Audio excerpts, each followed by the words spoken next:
Standard 10। कल हमने 15 chapter start किया था जिसका नाम था प्रोबेबिलिटी। प्रोबेबिलिटी बहुत ही इजी चैप्टर है, बट कंसेप्चुअली हम समझेंगे तो और आसानी से समझ में आएगा। कल मैंने आपको बताया था प्रोबेबिलिटी क्या है, प्रोबेबिलिटी का यूज कैसे होता है, प्रोबेबिलिटी के बारे में अलग अलग बातें सीखी थी। आज का लेक्चर भी मेरा प्रोबेबिलिटी से ही है, और ये जो लेक्चर है इंट्रोडक्शन लेक्चर है, और इंट्रोडक्शन लेक्चर में सिर्फ चैप्टर का कंसेप्ट समझना है। चैप्टर के होमवर्क वगैरह भी इस चैप्टर में फिलहाल नहीं आएंगे जब तक मैं कुछ सम से स्टार्ट करता हूँ।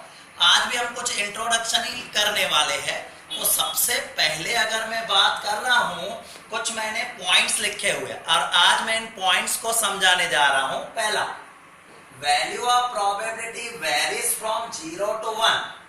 अब कल भी मैंने आपको बताया था कि प्रोबेबिलिटी की डेफिनेशन, प्रोबेबिलिटी की मीनिंग क्या है, favourable outcome divided by total outcome.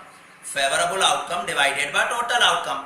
हमें यहां पर क्या लिखा है कि value of probability varies from 0 to 1, मतलब प्रोबेबिलिटी का आंसर 0 से 1 के बीच में आता है।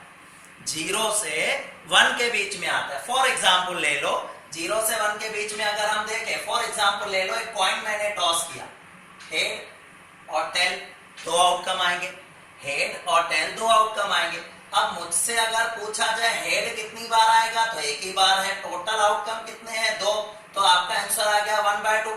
और 1/2 का मतलब होता है 0.5। 1/2 का मतलब होता है 0.5, तो आपका आंसर क्या आ गया 0.5।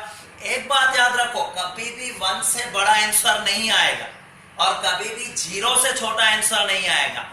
तभी मैंने क्या लिखा है, probability varies from 0 to 1। Probability का आंसर 0 और 1 के बीच में ही आएगा, उससे बड़ा नहीं आएगा या उससे छोटा नहीं आएगा। 0 से छोटा नहीं आएगा, 1 से बड़ा नहीं आएगा। आगे बढ़ते हैं, second number point, probability of certain event equals to 1। Certain event किसको कहते हैं, जो होने वाले ही है, जिसमें कोई शंका नहीं है, कोई डाउट नहीं है कि वो होगा या नहीं होगा। जैसे आज अगर वेडनेसडे है तो कल थर्सडे होगा या नहीं होगा, किसी को कोई डाउट नहीं, 101% थर्सडे होगा। प्रोबेबिलिटी किसे कहते हैं कि कल हो या ना हो, संभावना, चांसेस।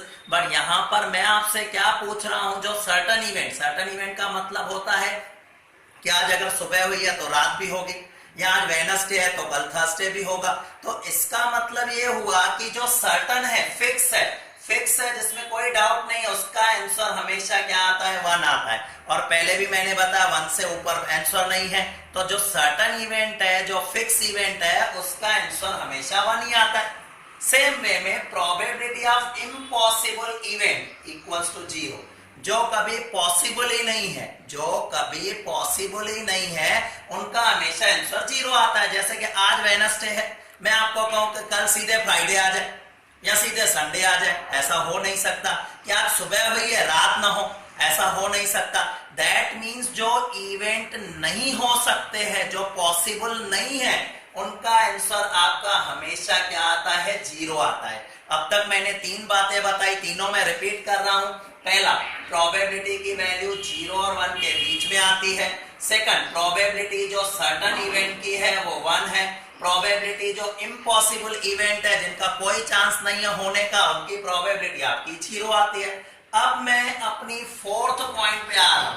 फोर्थ पॉइंट क्या है, sum of all the event of probability equal to 1।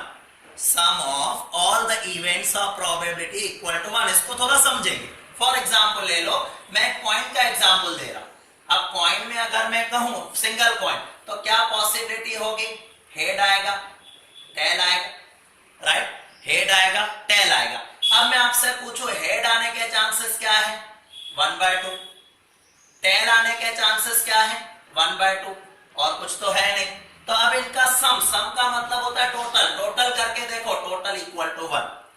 Same way अगर हम बात डाइस की करते हैं तो 1 डाइस, आपको पता है अगर हम 1 डाइस थ्रोन करते हैं क्या आंसर आता है, 1 2 3 4 5 6, कुछ भी आ सकता है। अब मेरा क्वेश्चन आपसे, 1 कितनी बार आ रहा है, तो 1 तो एक ही बार आ रहा है, तो उसकी प्रोबेबिलिटी क्या होगी, 1/6। 2 कितनी बार आ रहा है, 2 भी एक ही बार आ रहा है, तो उसकी प्रोबेबिलिटी क्या होगी, वो भी 1/6। 3 की प्रोबेबिलिटी 1/6। 4 की प्रोबेबिलिटी 1/6, 5 की प्रोबेबिलिटी 1/6, 6 की प्रोबेबिलिटी 1/6, और कुछ तो है ही नहीं।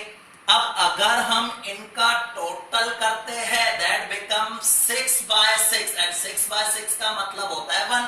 तभी मैंने ऐसा लिखा है sum of all the event of probability. Probability में जितने भी इवेंट है, ये तो 1 डाइज है, बट अगर 2 डाइज में भी हम करना चाहेंगे उसमें भी पॉसिबल है कि टोटल आपका कितना आएगा, टोटल आपका 1 ही आने वाला है। अपने लास्ट वीडियो में मैंने इन 4 पॉइंट्स को एक्सप्लेन किया था। कौन सी 4 पॉइंट थी? प्रोबेबिलिटी की वैल्यू 0 से 1 के बीच में होती है, सर्टेन इवेंट की प्रोबेबिलिटी 1 होती है, इम्पॉसिबल इवेंट की प्रोबेबिलिटी 0 होती है, sum of all the event, probability के जितने भी इवेंट होते हैं उसका भी मैंने एग्जांपल दिया था। ये सब हमने लास्ट वीडियो में देखा था। अब हम आते हैं next point, fifth. But fifth point को समझने से पहले मैं आपको आपने जो 8th स्टैंडर्ड किया था उसके सेट थ्योरी के बारे में समझाऊं। 8th स्टैंडर्ड की जो सेट थ्योरी थी उसके बारे में समझाऊं। आपको याद होगा हम यूनियन लिखते थे U 1 2 3 4 5 6। सेम वे में ए सेट है, ए सेट में 1 और 2।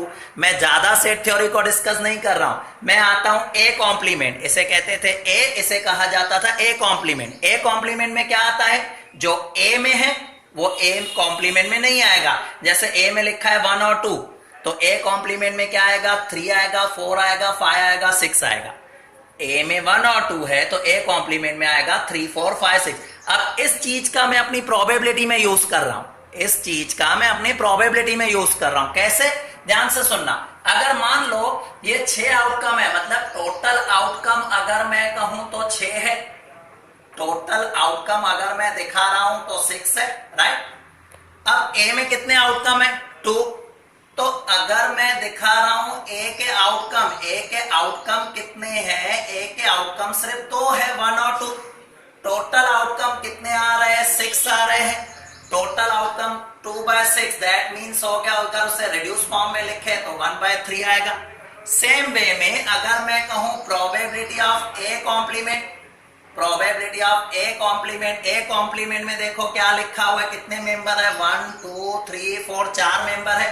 तो यहां होगा फेवरेबल आउटकम 4 क्योंकि 4 मेंबर है, और टोटल आउटकम 6, तो 4/6, 4/6 को रिड्यूस फॉर्म में लिखे तो 2/3 आएगा।